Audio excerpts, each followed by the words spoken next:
Bonjour à tous, bienvenue dans l'entreprise du futur, l'émission, vous la connaissez, qui donne la parole à nos héros. Ils viennent de PME, de TI et chaque semaine, nous avons le plaisir de vous les présenter. On parle aujourd'hui des nouveaux dispositifs de soutien au crédit inter-entreprise. C'est un sujet technique, on en parle avec mes invités.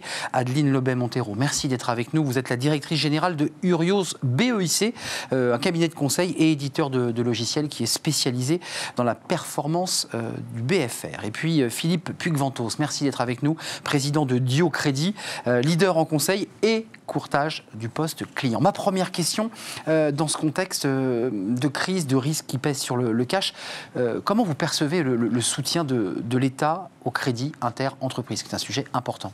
Alors en fait, très vite, l'État est intervenu pour soutenir la première source de financement de l'économie, c'est-à-dire le crédit inter-entreprise.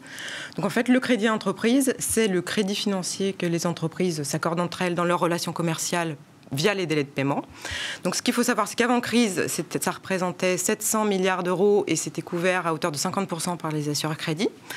Donc en début de crise, les entreprises, elles ont dû faire face au risque de ne plus être payées par leurs clients et à un désengagement des assureurs crédit. Donc ça risquait vraiment de bloquer l'économie. Risque de dépôt de bilan, de fermer l'entreprise. Exactement, tout à fait. À court de cash. Exactement. Je voulais vous poser la question, Philippe Puig-Ventos. Vous êtes un expert sur ce sujet. Est-ce que ces outils vont s'avérer suffisants selon vous? Parce que la crise est forte. Alors ce premier dispositif de Cap et Cap+, qu'évoque Adeline, en fait, ont montré très vite leurs limites. Sur le mois d'avril et mai, les assureurs crédits avaient déjà réduit leurs expositions de l'ordre de 7 à 8%, ce qui représentait déjà près de 20 milliards d'euros, alors même que ce dispositif, on lui avait consacré 12 à 15 milliards en fonction... Malgré tout, il y avait un... Effectivement, ça avait organisé une tension majeure sur ce marché. Justement, Adeline, qu'est-ce que ce cap relais? Parce que vous venez de l'évoquer. Est-ce qu'il est effectif, ce cap relais, très concrètement? Alors, il va être effectif sous peu. Il va représenter 12 milliards d'euros, à la fois pour la France et pour l'export. Donc le dispositif de ce cap relais, en quelques mots? Le dispositif de cap relais qui prend la suite, justement, de Cap et Cap+, c'est l'occasion de le dire. En fait, ce dispositif a été présenté en loi de finances rectificative le 10 juin dernier, en Conseil des ministres. Et ce dispositif, c'est un dispositif que nous appelions de nos voeux, puisqu'en fait, on apporte une réassurance publique, on s'inspire de ce que font nos voisins européens, d'accord? Et c'est justement pour maintenir le crédit fournisseur des entreprises françaises et soutenir les créances à l'export. Donc ce dispositif qui va être effectif est un bon dispositif, Adeline?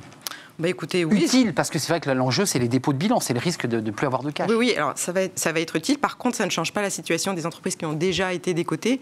Donc il faut revenir à des analyses fines et détaillées sur la santé financière en temps réel des entreprises. Mais sans tenir compte du Covid, sans tenir compte de... Justement, en analysant la sortie de crise et quelles ont été les réactions des entreprises en sortie de crise, est-ce qu'elles ont bénéficié du PGE, etc. Et ça, ce sont des études qui pourront servir aux courtiers pour défendre leur dossier. Entrer tous les paramètres. Certaines n'ont pas bénéficié du PGE. Une question rituelle, c'est important, on la pose à tous nos héros qui viennent dans l'entreprise du futur. Demain, après-demain, dans les jours qui viennent, quels sont les objectifs que vous êtes fixés ou les réformes que vous souhaitez engager? Alors, on a entendu un certain nombre de choses. Adeline, peut-être? Alors, nous avons fait face à un pic d'activité sur nos demandes d'études de solvabilité. Donc, je vais faire le point avec les équipes pour voir si on peut servir tous nos clients. Vous avez donc déjà quelques chiffres là d'entreprises qui sont en difficulté? On n'a pas encore vraiment les tendances. Je pense qu'il faut attendre encore peut-être la rentrée pour voir vraiment ce que ça va C'est un peu tôt. Donc c'est septembre pour savoir effectivement si ces dispositifs dont on a parlé, Cap Relais notamment, a apporté ses fruits. Philippe Puig-Ventos, vos objectifs, vos espoirs peut-être, vos désirs? L'espoir, c'est qu'on se rend compte déjà que depuis l'annonce en Conseil des ministres, les retraites garanties ont été diminuées de 10 fois. Ce qu'ils étaient en avril et mai. Ça rassure donc. Donc ça rassure. Donc ça, c'est plutôt une très bonne nouvelle. Ça, c'était pour les entreprises françaises. Et à l'export, c'est divisé par 5, d'accord? Oui, on n'a pas évoqué ces entreprises aussi à l'export. Voilà, bien sûr. Et concernant nos défis à nous, chez Dio Crédit, c'est vraiment grâce à ces dispositifs, c'est de rappeler l'ensemble des clients qui sont justement les fournisseurs de ces entreprises françaises et à l'export, pour leur dire, dans le cadre de vos transactions, on va venir vous sécuriser. N'ayez pas peur. N'ayez pas peur. Et on va réétudier des dossiers et avec une analyse très fine pour pouvoir avoir un business sécurisé pour la fin de l'année et le début de l'année prochaine. Merci à vous deux, Philippe Hugues-Ventos, président de Diocrédit. Merci d'être venu dans l'entreprise du futur. Puis merci à Adeline Lobet-Montero, vous êtes la directrice générale de Urios BEIC. Merci à vous et à très bientôt, vous qui nous regardez et qui êtes fidèles à la rencontre évidemment de nouveaux héros.